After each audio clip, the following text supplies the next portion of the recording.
माननीय स्पीकर महोदय, हम चाहते हैं कि एक ऐसा कानून भी बनना चाहिए कि जब जब नेता लोग वोट मांगने के लिए वादा करते हैं और चुनाव जीतने के बाद उन वादों को भूल जाते हैं तो उस कानून के तहत उस उम्मीदवार पर रोक लगा देनी चाहिए।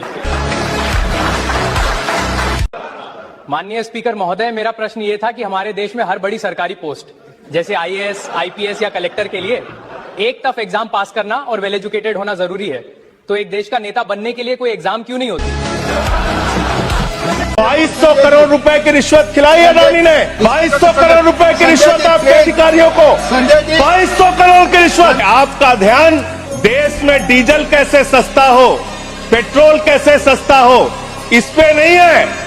आपका ध्यान तो देश भर में झगड़ा कराने, आपका ध्यान अपने दोस्त अडानी को हजारों करोड़ का मुनाफा पहुंचाने में है। तेल से इस देश की जनता का तेल निकाल दिया आपने, इतना महंगा पेट्रोल डीजल बेचा। 2014 में जब चुनाव प्रचार में ये लोग निकले थे तब कहते थे वोट दे दो, बीजेपी को जिता दो, डीजल 40 रुपए का हो जाएगा, पेट्रोल 50 रुपए का हो जाएगा। आपकी एक नेता का भाषण है सदन में, नहीं होगा तो मैं भेज दूंगा, आप सुन लीजिएगा।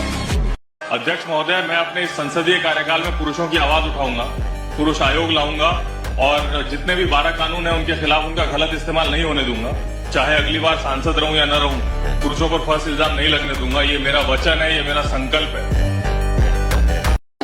अमित शाह जी, सुनो ना, दो बड़े बोलते हैं तब बीच में नहीं बोलते। आपकी मुंसफी से संसद नहीं चलेगी। मेरे यहाँ बोलने का क्रम मैं तय करूंगा, इस तरह से नहीं चलेगी संसद। भगवान करे मैं गलत पड़ जाऊं, कांग्रेस के कार्यकर्ता इनका हिसाब मांगेंगे। एक दिन कांग्रेस के कार्यकर्ता इनका हिसाब मांगेंगे। चुनाव की चोरी बंद हुई है, इसलिए पेट में दर्द हो रहा है। भाई मतदाता सूची पुरानी हो या नहीं, आपका हारना तय है। हारने का कारण आपका नेतृत्व है। Amit Shah ji, I challenge you, आपकी कृपा से नहीं बने हैं। मोदी जी को सब लोगों ने प्रधानमंत्री बनाया है। आपने चुनाव चोरी कर लिया, चुनाव चोरी कर लिया कहने से कुछ नहीं होता। जनता हमको सुनती है भाई, और हम जवाब भी देते हैं।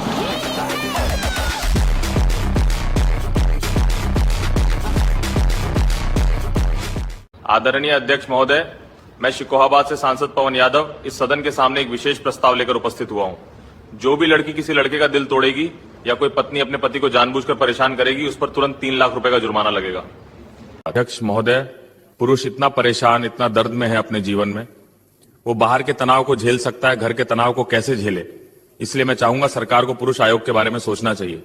अगर ये नहीं बन सकता तो बंद कीजिए लड़का लड़की एक समान कहना। इतना ही कहना था, धन्यवाद। अध्यक्ष महोदय, मैं मिर्जापुर का सांसद हूं और मैं ये कहना चाहता हूं कि अगर पूरे देश में 100 यूनिवर्सिटी है तो 80 यूनिवर्सिटी एससी, एसटी, ओबीसी को दे दिया जाए और 10 यूनिवर्सिटी में केवल सवर्ण समाज को पढ़ाया जाए, न किसी से कोई। इनकी बुलडोजर के चलते मैडम भारत के लोग सवाल पूछना भूल गए और भारत की जनता आजकल इतनी भूखी है कि खाने को धोखा भी खा लेती है। मैडम, भारत में एक मिडिल क्लास जो 1 साल पहले एक वेजिटेरियन थाली 100 रुपए में खाता था, आज वही वेजिटेरियन थाली 152 रुपए की हो गई। टमाटर की कीमत 247% बढ़ गई, आलू की कीमत 180%, लहसुन 128% और तेल, नमक, आटा, मैदा 18%। पहले आम आदमी पॉकेट में पैसा लेके बाजार जाता था और थैली भरकर सामान लाता था, लेकिन अमृतकाल में आदमी थैली भरकर पैसा लेके जाता है और पॉकेट में आलू, टमाटर, प्याज लेके घर वापस आता है। बहुत हो गई महंगाई की मार, अब की बार मोदी सरकार। और आज उनके विचार में inflation is an international problem, महंगाई एक अंतरराष्ट्रीय समस्या है। तो